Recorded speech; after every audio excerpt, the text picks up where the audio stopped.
नेताजी सुभाष चंद्र बोस पर बीजेपी और तृणमूल कांग्रेस में सियासी होड़ मची है, लेकिन इस सियासी होड़ में नेताजी की 125वीं जयंती के कार्यक्रम में माहौल थोड़ी देर के लिए तनावपूर्ण हो गया, जब भरे मंच से मुख्यमंत्री ममता बनर्जी ने प्रधानमंत्री की मौजूदगी में दो टूक कह दिया कि निमंत्रण देकर बेइज्जत करना ठीक नहीं, क्योंकि उनके मंच पर आते ही जय श्री राम के नारे लगने लगे। देखते हैं सौरभ गुप्ता की रिपोर्ट। अब हम स्वागत करना चाहेंगे माननीय मुख्यमंत्री ममता बनर्जी का मंच पर। गवर्नमेंट का प्रोग्राम का कोई डिग्निटी होना चाहिए।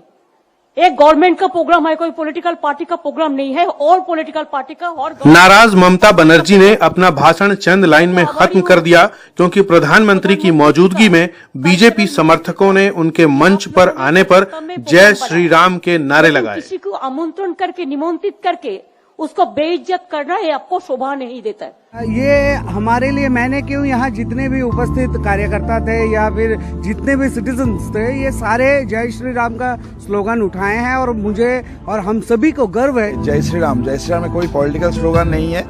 किसी को वेलकम करने के लिए जय श्री राम नारा क्वाइट कॉमन है।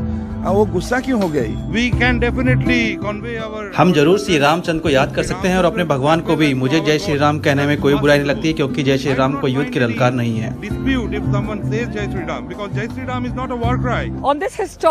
इस ऐतिहासिक दिन हमें अपने गुस्से को काबू में रखना चाहिए था और बस नेताजी को याद रखना चाहिए था। जो मंच पर हुआ है वो नहीं होना चाहिए था। We are not subscribing this anything to this kind of ideas। अगर मुख्यमंत्री बोलने चढ़ जाए उसी का समय कोई ऐसा नारा लगा दे, हम लोग इसको समर्थन भी नहीं करता।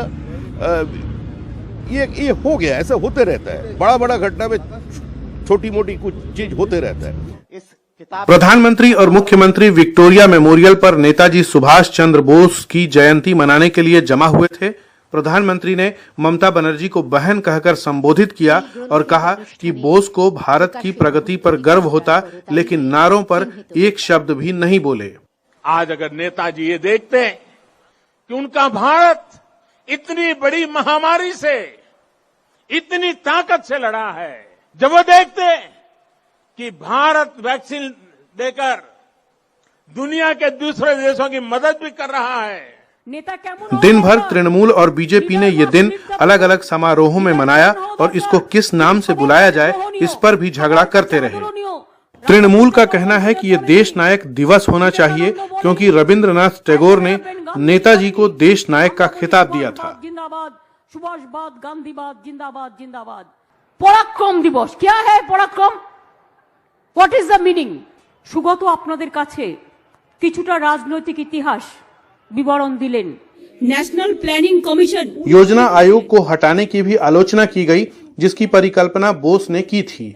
ममता बनर्जी ने कहा कि इसे हटाने से एक ऐसा मंच चला गया जहां राज्य अपने मुद्दे उठा सकते थे। प्रधानमंत्री कोलकाता यात्रा के बीच नेताजी के घर भी गए। बीजेपी नेताओं को अंदर नहीं आने दिया गया और उन्हें बाहर ही इंतजार करना पड़ा, क्योंकि ये सियासी आयोजन नहीं था। सुगाता बोस प्रधानमंत्री को नेताजी भवन के अंदर ले गए। जब मोदी कोलकाता पहुंचे तब ममता बनर्जी शहर में एक भव्य रैली में 6 किलोमीटर पदयात्रा कर रही थीं। ममता बनर्जी एक पदयात्रा पे निकला है। नेताजी के जन्मदिन को मनाने के लिए एक बड़ी पदयात्रा निकाला गया है।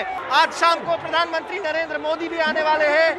केंद्रीय सरकार किंतु आज पर्यন্ত ছুটির দিন ডিক্লেয়ার করেনি। আমাদের দুঃখ আছে। আপনারা যে কোনো একটা জায়গার নাম শ্যামাপ্রসাদ মুখোপাধ্যায়ের নামে করতেই পারতেন, আমার কোনো আপত্তি নেই। এবার আপনারা বলুন, কেন নেতাজি সুভাষচন্দ্র বোসের নামে ডক, তার নামটা উঠিয়ে দেওয়া হবে? কিসের জন্য? नेताजी सुभाष चंद्र बोस इंटरनेशनल एयरपोर्ट আমি করিয়েছিলাম রাজীব গান্ধীকে দিয়ে যখন উনি প্রধানমন্ত্রী ছিলেন। कोलकाता में मोनीदीपा बनर्जी के साथ सौरभ गुप्ता, NDTV इंडिया।